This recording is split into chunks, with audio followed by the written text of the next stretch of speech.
उत्पत्ति अध्याय 38। उस वेले यूं होया जा यहूदा अपने भरावां कोलों हठाड़ नूं गया और एक अदुलामी मनुख वल जिसदा नाम हिरा सी मुड़िया ਤਾਂ ਯਹੂਦਾ ਨੇ ਉੱਤੇ ਇੱਕ ਕਨਾਨੀ ਮਨੁੱਖ ਸੂਆ ਨਾਮੀ ਦੀ ਧੀ ਨੂੰ ਡਿਠਾ और उसनु लिया और उसदे खोल गया। वो गर्भवती हुई और वो एक पुत्र जनी ता उसदा नाम येर रखिया।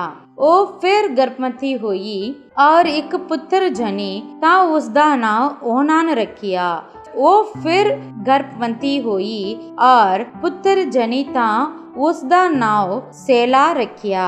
और जद उसने ओनू जनिया तां ਉਹ ਖਜੀਬ ਵਿੱਚ ਸੀ। ਯਹੂਦਾ ਨੇ ਆਪਣੇ ਪਲੋਟੇ ਪੁੱਤਰ ਯੇਰ ਲਈ ਇੱਕ ਤੀਵੀਂ ਲਿਆਂਦੀ ਜਿਸ ਦਾ ਨਾਮ ਤਾਮਾਰ ਸੀ। ਯੇਰ ਯਹੂਦਾ ਦਾ ਪਲੋਟਾ ਯਹੋਵਾ ਦੀਆਂ ਅੱਖਾਂ ਵਿੱਚ ਬਦ ਸੀ ਤਾਂ ਯਹੋਵਾ ਨੇ ਉਸ ਨੂੰ ਮਾਰ ਸੁੱਟਿਆ। ਯਹੂਦਾ ਨੇ ਉਹਨਾਂ ਨੂੰ ਆਖਿਆ ਆਪਣੇ ਭਰਾ ਦੀ ਤੀਵੀਂ ਕੋਲ ਜਾ और उस नाल परजाई दा हक अदा कर और अपने भरा ले अंश चला। उन्होंने जानिया कि ये अंश मेरी अंश नहीं होवेगी। उपरंत यूं होया कि जद वो अपने भरा दी तीवी कोल गया तां अपनी मनी धरती उत्ते बर्बाद कर दिती सी ਭਈ ਕਿਤੇ ਉਹ ਆਪਣੇ ਭਰਾ ਲਈ ਅੰਸ਼ ਨਾ ਦੇਵੇ। ਤਾਂ ਯਹੋਵਾ ਦੀਆਂ ਅੱਖਾਂ ਵਿੱਚ ਜੋ ਉਸ ਕੀਤਾ ਸੀ ਬੁਰਾ ਲੱਗਾ ਅਤੇ ਉਸਨੇ ਉਹਨੂੰ ਵੀ ਮਾਰ ਸੁੱਟਿਆ। ਉਪਰੰਤ ਯਹੂਦਾ ਨੇ ਆਪਣੀ ਨੂੰਹ ਤਾਮਾਰ ਨੂੰ ਆਖਿਆ ਆਪਣੇ ਪਿਤਾ ਦੇ ਘਰ ਰੰਡੀ ਬੈਠ ਰਹੋ जद तक मेरा पुत्र सेला वड्डा ना हो जावे। क्यों जो उस आख्या किते ये भी अपने भरावां वांगू मर ना जावे। तां तामार चली गई और अपने पिता दे घर रही। जा बहुत दिन होए तां सूआ दी धी यहूदा दी तीवी मर गई।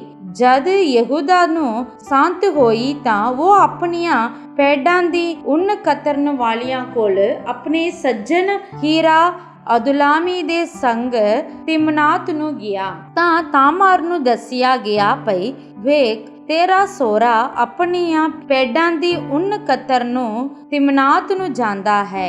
तां उस अपनी उत्ते रंडे पे दे वस्त्र ला सुटे और बुरखा पाके आप नू लपेट लिया और येन यीम दे फाटक उत्ते जेड़ा तिमनात दे रस्ते उत्ते सी जा बैठी।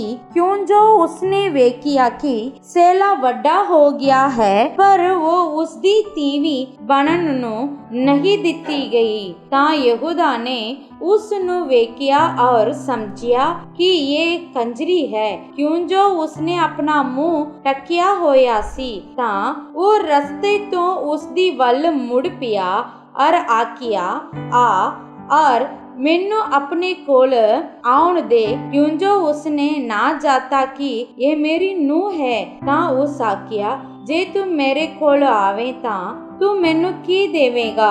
उस आखिया मैं इज्जड़ विचों बकरी दा एक चेला कल्लांगा। पर उस आखिया कि तू कोई चीज गहने रख देवेगा जद तक ओ ना कल्ले। फिर उस आखिया मैं तेरे कोल की गहने रखा। उस आखिया तू अपने मोर और अपनी रस्सी और अपनी लाठी जेड़ी तेरे हथ विच है दे। उसने वो ओनू दे दिते और उस दे कोल गया अते वो उस तो गर्भवती हो गई। तां उत्तों उठ के चली गई और अपने उपरों बुरखा ला सुटिया और रंडे पे दे बस्तर पा लए। तां यहूदा ने अपने सज्जन अदुलामी दे हथ बकरी दा चेला कलिया तां जो उस दियां गहने रखियां चीजां उस तीवी दे हथों मोड़ लियावे। पर वो उसनू ना लभी। फिर उसने उस तां दे मनुक्खां तो ये पुछिया कि वो कंजरी कित्थे है जेड़ी यनीम दे रस्ते उत्ते सी। तां उन्हां ने आख्या कि इत्थे कोई कंजरी नहीं है। वो यहूदा दे कोल मुड़ आया और आख्या कि वो मैनू नहीं लभी और ਉੱਤੇ ਦੇ ਮਨੁੱਖਾਂ ਨੇ ਵੀ ਆਖਿਆ ਕਿ ਇੱਥੇ ਕੋਈ ਕੰਜਰੀ ਨਹੀਂ ਹੈ। ਤਾਂ ਯਹੂਦਾ ਨੇ ਆਖਿਆ, ਉਹ ਉਸ ਨੂੰ ਰੱਖੇ, ਅਸੀਂ ਖੱਜਲ ਤਾਂ ਨਾ ਹੋਈਏ। ਵੇਖ, ਮੈਂ ਤਾਂ ਚੇਲਾ ਘੱਲਿਆ ਸੀ, ਪਰ ਉਹ ਤੈਨੂੰ ਨਹੀਂ ਲੱਭੀ। ਤਾਂ ਯੂੰ ਹੋਇਆ ਕਿ ਜਦ 3 ਕੁ ਮਹੀਨੇ ਹੋ ਗਏ ਤਾਂ ਯਹੂਦਾ ਨੂੰ ਦੱਸਿਆ ਗਿਆ ਕਿ ਤੇਰੀ ਨੂੰਹ ਤਾਮਾਰ ਨੇ ਯਾਰੀ ਕੀਤੀ ਹੈ, ਔਰ ਵੇਖ, ਉਹਨੂੰ ਯਾਰੀ ਦਾ ਗਰਭ ਵੀ ਹੈ। ਤਾਂ ਯਹੂਦਾ ਨੇ ਆਖਿਆ, ਉਹਨੂੰ ਬਾਹਰ ਕੱਢ ਲਿਆਓ ਤਾਂ ਜੋ ਉਹ ਸਾੜ ਦਿੱਤੀ ਜਾਵੇ।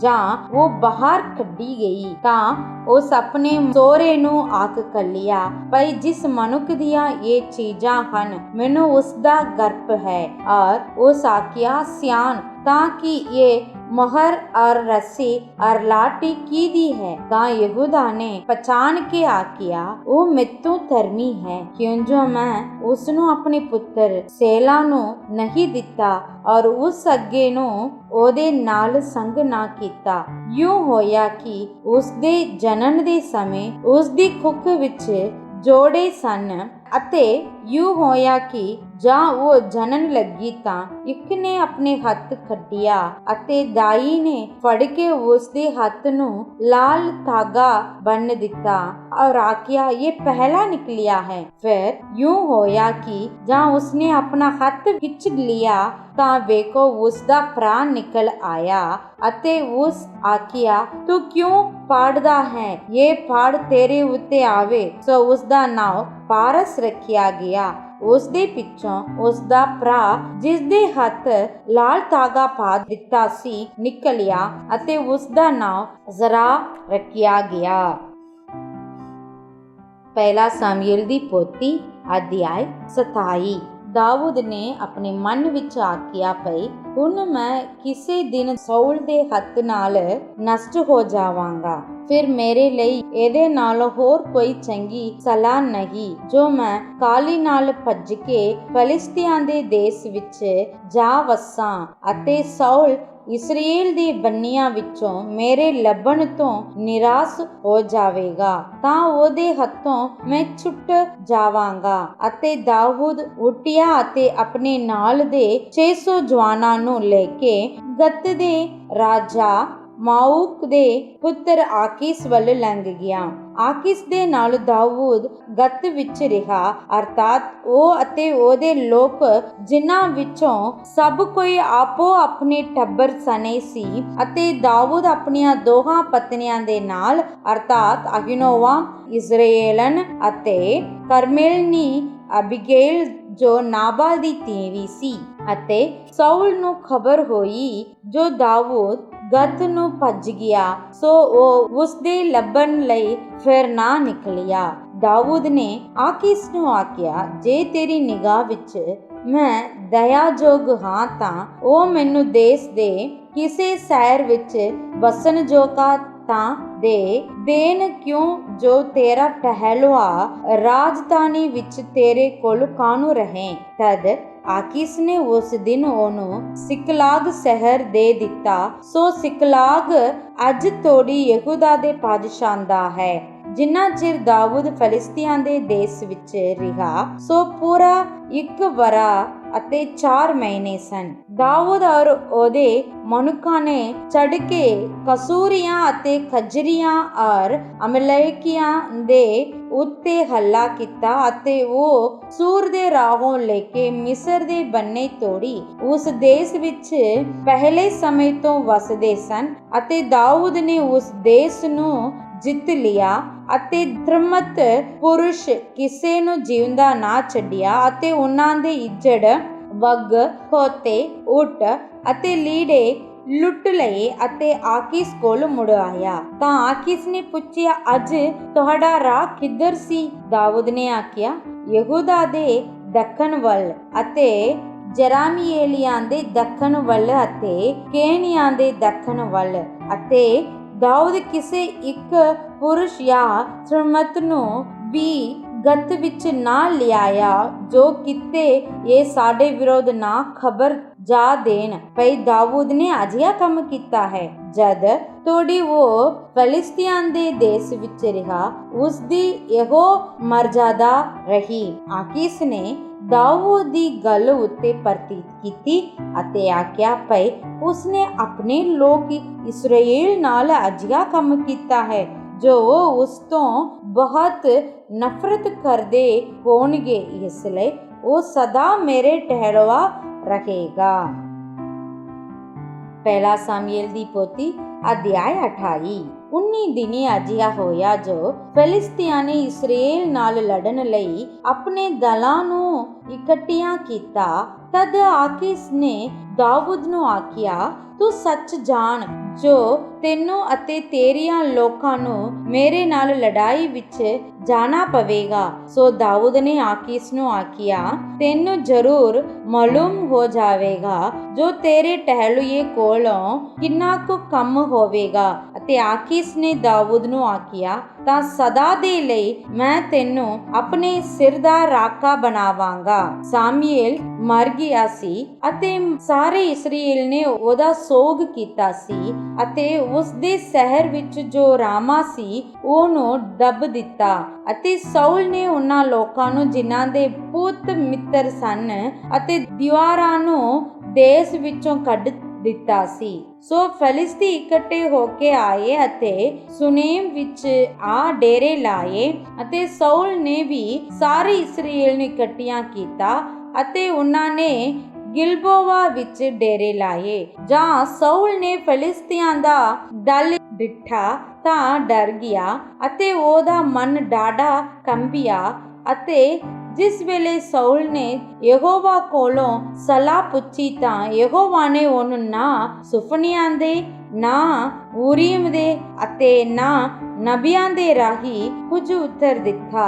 ਤਦ ਸਾਊਲ ਨੇ ਆਪਣੀਆਂ ਟਹਿਲੂਆਂ ਨੂੰ ਆਖਿਆ, ਮੇਰੇ ਲਈ ਕੋਈ ਅਜਿਹੀ ਤੀਵੀਂ ਪਾਲੋ ਜਿਸ ਦੇ ਪੁੱਤ ਮਿੱਤਰ ਹੋਣ, ਜੋ ਮੈਂ ਉਹਦੇ ਕੋਲ ਜਾਵਾਂ ਅਤੇ ਉਸ ਕੋਲੋਂ ਪੁੱਛਾਂ। ਸੋ ਉਹਦੇ ਟਹਿਲੂਆਂ ਨੇ ਉਹਨੂੰ ਆਖਿਆ, ਵੇਖੋ ਇੰਦੋਰ ਵਿੱਚ ਇੱਕ ਤੀਵੀਂ ਹੈ ਜਿਸ ਦਾ ਪੁੱਤ ਮਿੱਤਰ ਹੈ। ਸੋ ਸਾਊਲ ਨੇ ਆਪਣੇ ਪੀਸ ਵਟਾ ਕੇ ਹੋਰ ਲੀੜੇ ਪਾ ਲਏ ਅਤੇ ਗਿਆ ਔਰ 2 ਜਣੇ ਉਹਦੇ ਨਾਲ ਸਨ ਔਰ ਰਾਤ ਨੂੰ ਉਸ ਤੀਵੀਂ ਕੋਲ ਅੱਪੜਿਆ ਅਤੇ ਉਸ ਨੂੰ ਆਖਿਆ, ਦਇਆ ਕਰਕੇ ਆਪਣੇ ਪੁੱਤ ਮਿੱਤਰ ਕੋਲੋਂ ਮੇਰੇ ਲਈ ਸਲਾਹ ਪੁੱਛ ਅਤੇ ਜਿਹਦਾ ਨਾਮ ਮੈਂ ਤੈਨੂੰ ਦੱਸਾਂ ਉਹਨੂੰ ਮੇਰੇ ਲਈ ਉਤਾਹ ਲਿਆ। ਤਦ ਉਸ ਤੀਵੀਂ ਨੇ ਉਹਨੂੰ ਆਖਿਆ, ਵੇਖ ਤੂੰ ਜਾਣਦਾ ਹੈ ਭਈ ਸਾਊਲ ਨੇ ਕੀ ਕੀਤਾ। ਕਿੱਕਰ ਉਹਨੇ ਉਹਨਾਂ ਨੂੰ ਜਿਨ੍ਹਾਂ ਦੇ ਪੁੱਤ ਮਿੱਤਰ ਸਨ ਅਤੇ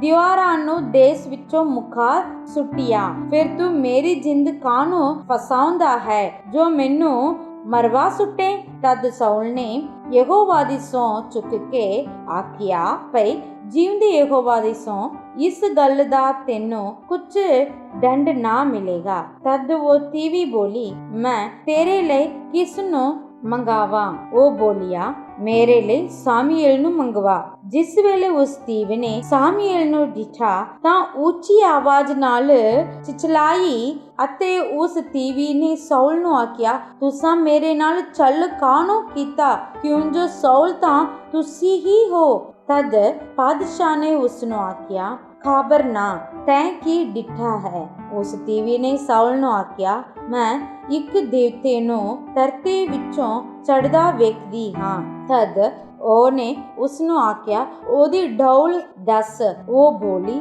ਇੱਕ ਬੁੱਢਾ ਮਨੁੱਖ ਉਤਾਹ ਆਉਂਦਾ ਹੈ ਅਤੇ ਚੱਦਰ ਨਾਲ ਢਕਿਆ ਹੋਇਆ ਹੈ। ਤਦ ਸਾਊਲ ਨੇ ਜਾਤਾ ਜੋ ਉਹ ਸਾਮੂਏਲ ਹੈ ਅਤੇ ਉਹਨੂੰ ਮੂੰਹ ਪਰਨੇ ਧਰਤੀ ਉੱਤੇ ਡਿੱਗ ਕੇ ਮੱਥਾ ਟੇਕਿਆ। ਤਦ ਸਾਮੂਏਲ ਨੇ ਸਾਊਲ ਨੂੰ ਆਖਿਆ, ਤੂੰ ਮੇਰੇ ਸੁੱਖ ਵਿੱਚ ਕਾਹਨੂੰ ਭੰਗ ਪਾਇਆ ਜੋ ਮੈਨੂੰ ਸੱਦਿਆ? ਸਾਊਲ ਬੋਲਿਆ, ਮੈਂ ਬਹੁਤ ਦੁੱਖ ਵਿੱਚ ਪਿਆ ਹੋਇਆ ਹਾਂ, ਕਿਉਂ ਜੋ ਫਲਿਸਤੀ ਮੇਰੇ ਨਾਲ ਲੜਦੇ ਹਨ ਅਤੇ ਪਰਮੇਸ਼ਰ ਨੇ ਮੈਨੂੰ ਤਿਆਗ ਦਿੱਤਾ ਹੈ ਅਤੇ ਕੁਝ ਉੱਤਰ ਨਹੀਂ ਦਿੱਤਾ, ਨਾ ਨਬੀਆਂ ਦੇ ਰਾਹੀਂ ਨਾ ਹੀ ਸੁਪਨਿਆਂ ਦੇ।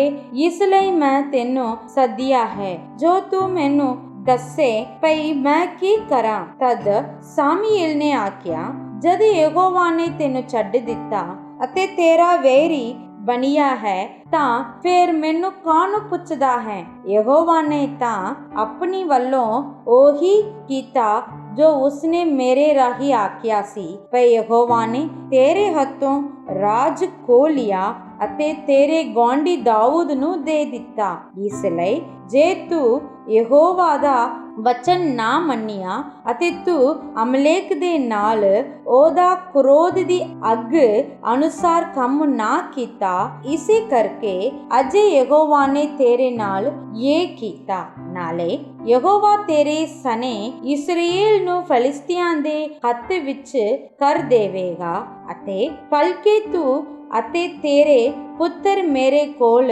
ਹੋਵੋਗੇ ਅਤੇ ਇਸਰਾਏਲੀ ਦਲ ਨੂੰ ਵੀ ਯਹੋਵਾ ਫਲਿਸਤੀਆਂ ਦੇ ਹੱਥ ਵਿੱਚ ਕਰ ਦੇਵੇਗਾ। ਤਦ ਸਾਊਲ ਉਸੇ ਵੇਲੇ ਧਰਤੀ ਉੱਤੇ ਲੰਮਾ ਹੋ ਕੇ ਡਿੱਗ ਪਿਆ ਅਤੇ ਸਾਮੂਏਲ ਦੀਆਂ ਗੱਲਾਂ ਨਾਲ ਡਾਢਾ ਡਰ ਗਿਆ ਅਤੇ ਉਹਦੇ ਵਿੱਚ ਕੁਝ ਸਾਹ ਸੱਤ ਨਾ ਰਿਹਾ, ਕਿਉਂ ਜੋ ਉਹਨੇ ਸਾਰਾ ਦਿਨ ਅਤੇ ਸਾਰੀ ਰਾਤ ਰੋਟੀ ਨਹੀਂ ਖਾਧੀ ਸੀ। ਤਦ ਉਹ ਤੀਵੀ ਸਾਊਲ ਕੋਲ ਆਈ ਅਤੇ ਜਾਂ ਡਿੱਠਾ ਜੋ ਉਹ ਅੱਤ ਖਬਰ ਗਿਆ ਹੈ ਤਾਂ ਉਸਨੇ ਉਹਨੂੰ ਆਖਿਆ, ਵੇਖੋ ਤੁਹਾਡੀ ਟਹਿਲਣ ਨੇ ਤੁਹਾਡੀ ਆਵਾਜ਼ ਸੁਣੀ ਅਤੇ ਮੈਂ ਆਪਣੀ ਜਿੰਦ ਆਪਣੇ ਹੱਥ ਦੀ ਥਲੀ ਉੱਤੇ ਧਰੀ ਅਤੇ ਜੋ ਗੱਲਾਂ ਤੁਸਾਂ ਮੈਨੂੰ ਆਖਿਆ ਸਨ ਸੋ ਮੰਨ ਲਈਆਂ। ਸੋ ਹੁਣ ਮੈਂ ਤੁਹਾਡੇ ਅੱਗੇ ਬੇਨਤੀ ਕਰਦੀ ਹਾਂ, ਜੋ ਤੁਸੀਂ ਵੀ ਆਪਣੀ ਟਹਿਲਣ ਦੀ ਗੱਲ ਸੁਣੋ ਅਤੇ ਪ੍ਰਵਾਨਗੀ ਦਿਓ ਜੋ ਮੈਂ ਇੱਕ ਚੱਪਾ ਰੋਟੀ ਤੁਹਾਡੇ ਕੋਲ ਲੈ ਆਵਾਂ। ਤੁਸੀਂ ਉਹਨੂੰ ਖਾਵੋ ਪਈ ਜਿਸ ਵੇਲੇ ਤੁਸੀਂ ਆਪਣੇ ਰਾਹ ਵਿੱਚ ਤੁਰੋ ਤਾਂ ਜ਼ੋਰ ਹੋਵੇ। ਪਰ ਉਹਨੇ ਨਾ ਮੰਨਿਆ ਅਤੇ ਆਖਿਆ, ਮੈਂ ਨਹੀਂ ਖਾਂਦਾ। ਪਰ ਉਹਦੇ ਪਹਿਲਵਾਨ ਨੇ ਉਸ ਤੀਵੀ ਨਾਲ ਰਲ ਕੇ ਉਹਨੂੰ ਵੱਡੀ ਕਿਚ ਕੀਤੀ ਤਾਂ ਉਹਨੇ ਉਹਨਾਂ ਦਾ ਆਖਿਆ ਮੰਨਿਆ ਅਤੇ ਧਰਤੀ ਉੱਤੋਂ ਉੱਠ ਕੇ ਮੰਜੇ ਉੱਤੇ ਹੋ ਬੈਠਾ ਅਤੇ ਉਸ ਤੀਵੀ ਦੇ ਘਰ ਵਿੱਚ ਇੱਕ ਮੋਟਾ ਬੱਚਾ ਸੀ। ਸੋ ਉਸਨੇ ਉਹਨੂੰ ਛੇਤੀ ਨਾਲ ਕੱਟਿਆ ਅਤੇ ਆਟਾ ਲੈ ਕੇ ਗੁੰਨਿਆ ਅਤੇ ਪਤੀਰੀਆਂ ਰੋਟੀਆਂ ਪਕਾਈਆਂ ਅਤੇ ਸਾਊਲ ਔਰ ਉਹਦੇ ਟਹਿਲੂਆਂ ਦੇ ਅੱਗੇ ਲਿਆ ਧਰੀਆਂ ਅਤੇ ਉਹਨਾਂ ਨੇ ਖਾਧਾ। ਤਦ ਉਹ ਉੱਠੇ ਅਤੇ ਉਸੇ ਰਾਤ ਉੱਤੋਂ ਤੁਰ ਪਏ। ਜਬਰਾਂ ਦੀ ਪੋਥੀ ਅਧਿਆਇ 9। ਹੇ ਯਹੋਵਾ, ਮੈਂ ਆਪਣੇ ਸਾਰੇ ਦਿਲ ਨਾਲ ਤੇਰਾ ਧੰਨਵਾਦ ਕਰਾਂਗਾ। ਮੈਂ ਤੇਰੇ ਸਾਰੇ ਅਚਰਜ ਕੰਮਾਂ ਦਾ ਵਰਣਨ ਕਰਾਂਗਾ। ਮੈਂ ਤੇਤੋਂ ਖੁਸ਼ ਅਤੇ ਬਾਗ ਹੋਵਾਂਗਾ। ਹੈ ਅਤ ਮਹਾਨ, ਮੈਂ ਤੇਰੇ ਨਾਮ ਦੀ ਉਸਤਤ ਗਾਵਾਂਗਾ। ਜਦ ਮੇਰੇ ਵੇਰੀ ਪਿਛਾਹਾਂ ਮੁੜਦੇ ਹਨ, ਉਹ ਤੇਰੀ ਸਾਹਮਣਿਓਂ ਠੇਡਾ ਖਾ ਕੇ ਨਾਸ ਹੋ ਜਾਂਦੇ ਹਨ। ਕਿਉਂ ਜੋ ਤੈਂ ਮੇਰਾ ਨਿਆਂ ਔਰ ਮੇਰਾ ਫੈਸਲਾ ਕੀਤਾ ਹੈ। ਤੈਂ ਸਿੰਘਾਸਨ ਉੱਤੇ ਬੈਠ ਕੇ ਸੱਚਾ ਨਿਆਂ ਕੀਤਾ ਹੈ। ਤੈਂ ਪਰਾਈਆਂ ਕੌਮਾਂ ਨੂੰ ਝਿੜਕਿਆ ਹੈ। ਤੈਂ ਦੁਸ਼ਟਾਂ ਦਾ ਨਾਸ ਕੀਤਾ ਹੈ ਤੇ ਸਦੀਪ ਕਾਲ ਲਈ ਉਹਨਾਂ ਦਾ ਨਾਉ ਮੇਟ ਦਿੱਤਾ। ਵੇਰੀ ਤੇਹਾਂ ਵਿੱਚ ਸਦਾ ਲਈ ਮੁੱਕ ਗਏ ਅਤੇ ਜਿਹੜੇ ਨਗਰ ਤੈਂ ਢਾ ਦਿੱਤੇ ਉਹਨਾਂ ਦਾ ਚੇਤਾ ਵੀ ਮਿਟ ਗਿਆ ਹੈ। ਪਰੰਤੂ ਯਹੋਵਾ ਸਦਾ ਹੀ ਵਿਰਾਜਮਾਨ ਹੈ। ਉਸਨੇ ਆਪਣੇ ਸਿੰਘਾਸਨ ਨੂੰ ਨਿਆਂ ਦੇ ਲਈ ਕਾਇਮ ਕਰ ਰੱਖਿਆ ਹੈ ਅਤੇ ਉਹ ਧਰਮ ਨਾਲ ਜਗਤ ਦਾ ਨਿਆਂ ਕਰੇਗਾ। ਉਹ ਸੱਚਾਈ ਨਾਲ ਉਮਤਾਂ ਦਾ ਫੈਸਲਾ ਕਰੇਗਾ ਅਤੇ ਯਹੋਵਾ ਸਤਾਏ ਹੋਏ ਦੇ ਲਈ ਇੱਕ ਉੱਚਾ ਗੜ ਹੋਵੇਗਾ। ਹਾਂ, ਵਿਪਤਾਂ ਦੇ ਸਮੇਂ ਦੇ ਲਈ ਇੱਕ ਉੱਚਾ ਗੜ। ਤੇਰੇ ਨਾਮ ਦੇ ਜਾਣਨ ਵਾਲੇ ਤੇਰੇ ਉੱਤੇ ਭਰੋਸਾ ਰੱਖਦੇ ਹਨ। ਕਿਉਂ ਜੋ ਹੈ ਯਹੋਵਾ, ਤੈਂ ਆਪਣੀਆਂ ਤਾਲੀਬਾਂ ਨੂੰ ਤਿਆਗ ਨਹੀਂ ਦਿੱਤਾ। ਯਹੋਵਾ ਦੀ ਉਸਤਤ ਗਾਓ ਜਿਹੜਾ ਸਿਯੋਨ ਵਿੱਚ ਵਸਦਾ ਹੈ। ਲੋਕਾਂ ਵਿੱਚ ਉਸਦੇ ਕੰਮਾਂ ਦਾ ਪ੍ਰਚਾਰ ਕਰੋ। ਜਦ ਉਹ ਖੂਨ ਦੀ ਪੁੱਛ ਗਿੱਛ ਕਰਦਾ ਹੈ, ਉਹ ਉਹਨਾਂ ਨੂੰ ਚੇਤੇ ਕਰਦਾ ਹੈ। ਉਹ ਮਸਕੀਨਾਂ ਦੀ ਦੁਹਾਈ ਨਹੀਂ ਭੁੱਲਦਾ। ਹੈ ਯਹੋਵਾ, ਮੇਰੇ ਉੱਤੇ ਦਇਆ ਕਰ। ਤੂੰ ਜੋ ਮੈਨੂੰ ਮੌਤ ਦੇ ਫਟਕਾਂ ਤੋਂ ਉਠਾ ਲੈਂਦਾ ਹੈ। ਮੇਰੇ ਕਲੇਜ ਉੱਤੇ ਜਿਹੜਾ ਮੇਰੇ ਵੇਰੀਆਂ ਵੱਲੋਂ ਹੈ ਨਿਗਾਹ ਕਰ, ਤਾਂ ਜੋ ਮੈਂ ਸਿਯੋਨ ਦੀ ਧੀ ਦੇ ਫਾਟਕਾਂ ਵਿੱਚ ਤੇਰੀ ਸਾਰੀ ਉਸਤਤ ਦਾ ਪ੍ਰਚਾਰ ਕਰਾਂ ਅਤੇ ਮੈਂ ਤੇਰੀ ਬਚਾਓ ਤੋਂ ਖੁਸ਼ ਹੋਵਾਂ। ਜਿਹੜਾ ਟੋਆ ਪਰਾਈਆਂ ਕੌਮਾਂ ਨੇ ਪੁੱਟਿਆ ਸੀ ਉਸ ਵਿੱਚ ਉਹ ਆਪ ਡਿੱਗ ਪਈਆਂ ਹਨ। ਜਿਹੜੀ ਕੁੜਕੀ ਉਹਨਾਂ ਨੇ ਛਿਪਾਈ ਸੀ ਉਸ ਵਿੱਚ ਉਹਨਾਂ ਦਾ ਆਪਣਾ ਪੈਰ ਫਸ ਗਿਆ ਹੈ। ਯਹੋਵਾ ਉਜਾਗਰ ਹੋਇਆ ਹੈ, ਉਸਨੇ ਨਿਆਂ ਕੀਤਾ ਹੈ। ਦੁਸ਼ਟ ਨੂੰ ਉਸਦੇ ਹੱਥ ਦੇ ਕੰਮ ਵਿੱਚ ਉਸਨੇ ਫਸਾ ਦਿੱਤਾ ਹੈ।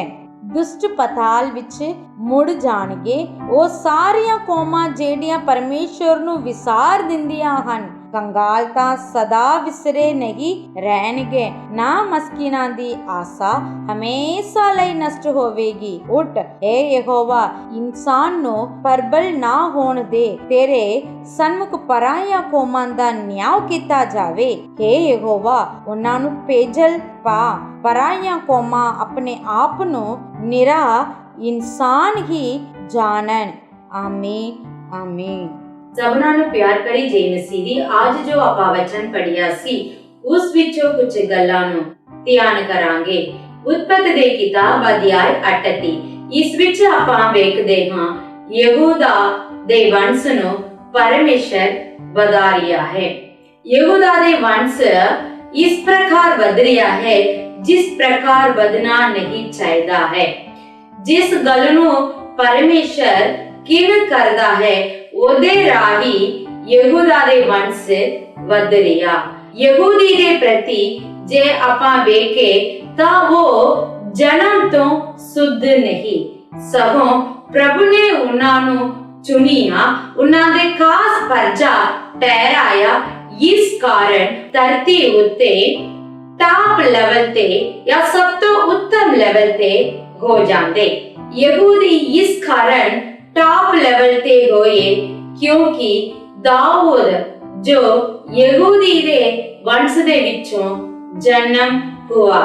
ਦਾਊਦ ਨੂੰ ਪਰਮੇਸ਼ਰ ਨੇ ਉਹਦੇ ਰਾਜਗਦੀ ਲਈ ਠਹਿਰਾਇਆ।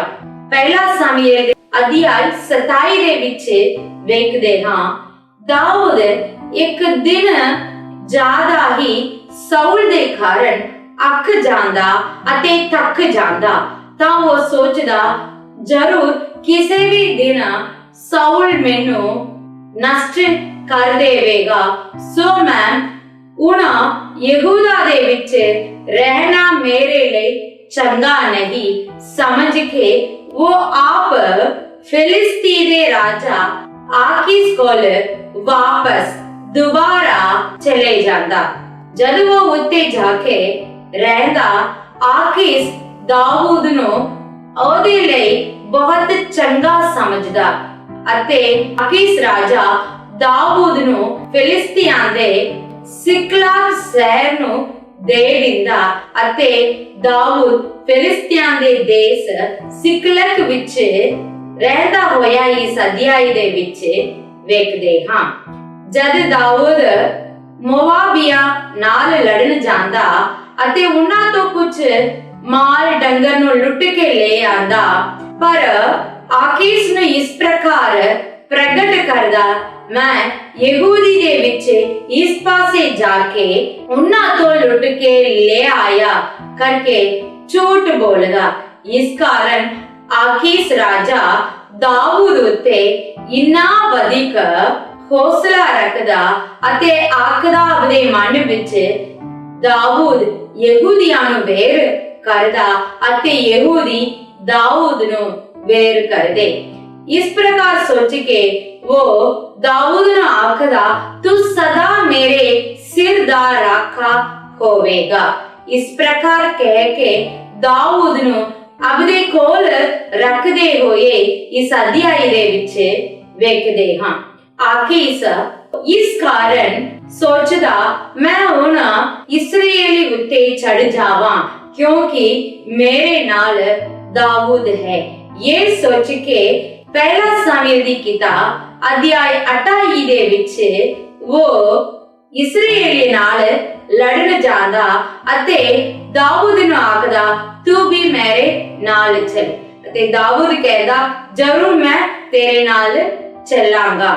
ਇਸ ਗੱਲ ਜਦ ਸਾਊਲ ਨੂੰ ਪਤਾ ਲੱਗਦਾ ਸਾਊਲ ਪ੍ਰਭੂ ਕੋਲ ਪੁੱਛਦਾ उदों यहोवा परमेश्वर साउल ले ना कोई वचन दे राही, ना कोई नबी दे राही, ना कोई सपना दे राही गल करदा।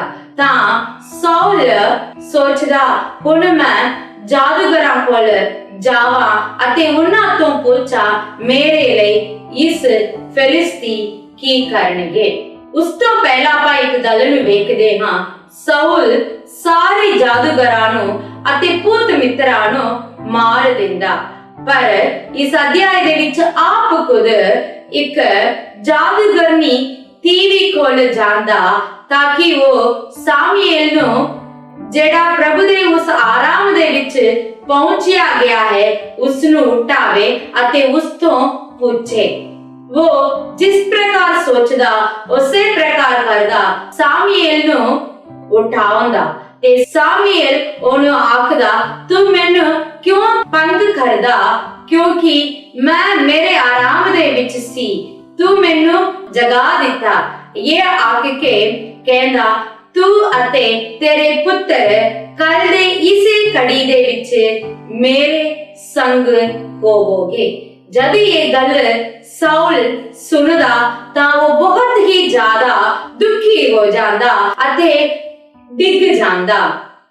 उदों उस जादूगरनी तीवी ओनु रोटी खवाउंदी, ओदे मन नू हौसला करा के भेज दिंदी। जदों वो जांदा दुखी होके जांदा, क्योंकि ओनु पता है कल दे इसे कड़ी मैं अते मेरा पुत्र जीवित नहीं रहना।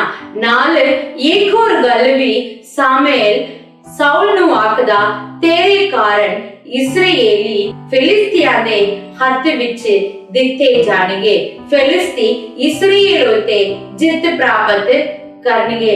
इन्हां गल्लां दे कारण वो चिंतित होके वापस जांदा होया इस अध्याय दे विच आपां वेखदे हां। जबूर 9 दे विच आपां वेखदे हां दाऊद मस्किन दे लई इस जबूर नु लिखदा आया अते इस जबूर दे विच एक गल दाऊद बार-बार आखदा दुष्ट मेट दिते जाणगे, वो नाश हो जाणगे। सदा दुष्ट अपने दुष्टताई दे कारण खुश नहीं रहणगे, सदा धर्मी अपने धर्म कम्मां दे कारण दुखी नहीं रहणगे अते मस्किन सदा कंगाल होके नहीं रहणगे। बेसहारा वाले बेसहारा दे विच सदा नहीं रहणगे, क्योंकि सच्चा न्यायकार यहोवा परमेश्वर उन्हां दा न्याय करेगा करके इस अध्याय दे विच दाऊद लिखदा होया आपां वेखदे हां। प्रभु दे प्यारियो इन्हां सारे अध्याय दे विच आपां वेखदे हां यहूदा दी वंश नू वधाउण दे पीछे तामार दे लई यहोवा परमेश्वर सच्चा न्यायी बनदा अते दाऊद जद अपने ही देश विच दुखी हो जांदा उदों परमेश्वर ओदे वेरियां दे द्वारा फिलिस्ती दे द्वारा उन्हें सहायक कलदा। उसे प्रकार जद साउल दा दुष्टताई वध जांदा परमेश्वर ओदी दुष्टताई दे ले उस नु मेटण वाली गल नु भी साउल नु सब तो पहला ही आख दिंदा, प्रगट कर दिंदा। जद परमेश्वर दुष्ट कोल कोई जवाब नहीं दिंदा ते दुष्ट ये समझना है कि हाँ मेरा नाश होना नेड़े पहुंचे। साउल सोचिया होवे परमेश्वर मेरे नाल कान गल नहीं करदा, कान मैनू उत्तर नहीं दे रिया। वो सोचिया होवे प्रभु दे प्यारियो सो दुष्टताई नु दुष्ट नु परमेश्वर मेट दिंदा अते कंगाल उते परमेश्वर सदा प्यार करदा अते कंगाल नु अते बेसहार वालियां नु अते धर्मी नु परमेश्वर सदा उन्हां दे हालत विच नहीं रहन दिंदा, सगों एक ना एक दिन उन्हां नु ऊंचे तां दे विच उठा दिंदा। जिस प्रकार यहूदी नु परमेश्वर अपने प्रजा बना के एक दुनिया दे विच टॉपर लेवल ते रखिया है, सब तो उत्तम तां ते रखिया है, उसे प्रकार ਤੁਹਾਨੂੰ ਵੀ ਅਤੇ ਮੈਨੂੰ ਵੀ ਪਰਮੇਸ਼ਰ ਇੱਕ ਨਾ ਇੱਕ ਦਿਨ ਉਸ ਉੱਤਮ ਥਾਂ ਵਿੱਚ ਪਹੁੰਚਾ ਦੇਵੇਗਾ। ਇਨ੍ਹਾਂ ਸਾਰੇ ਵਚਨਾਂ ਦੇ ਰਾਹੀਂ ਪ੍ਰਭੂ ਤੁਹਾਨੂੰ ਆਸੀਸ ਦੇਵੇ। ਜੈ ਮਸੀਹ ਦੀ। God bless you.